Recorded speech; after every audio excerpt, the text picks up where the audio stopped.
الأولمبي للموسم الرابع للاشتغال مع هذا المنتخب. الكرة صعبة جدا والهدف الأول في المباراة.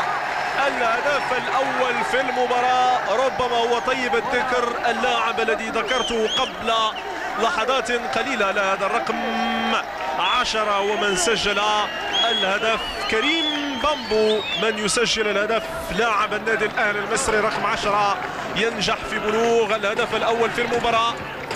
العناصر الوطنية تتحرك بشكل إيجابي، تبحث عن هدف التعادل بإمكاننا.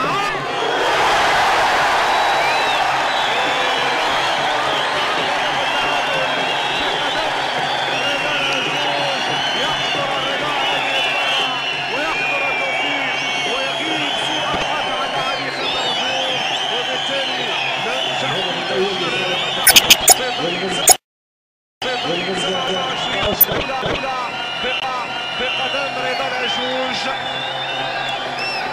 هدف التعادل في دقيقة 27 من المباراة. رضا العجوج ينجح في بلوغ هدف التعادل بعدما تحررت العناصر الوطنية من ضغوط فرعونية على امتداد 25 دقيقة وأول منتخب الوطني ينجح في بلوغ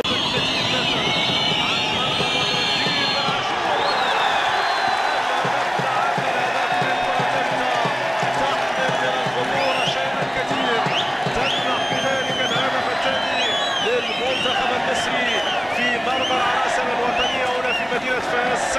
هدفين مقابل هدف واحد من كرة ثابتة. المنتخب المصري ينجح في مرمى وفي بلوغ مرمى الحارس بدر الدين بن عاشور. رفع الكرة كما يجب فوق الجدار الدفاعي. متابعة بدر الدين بن عاشور.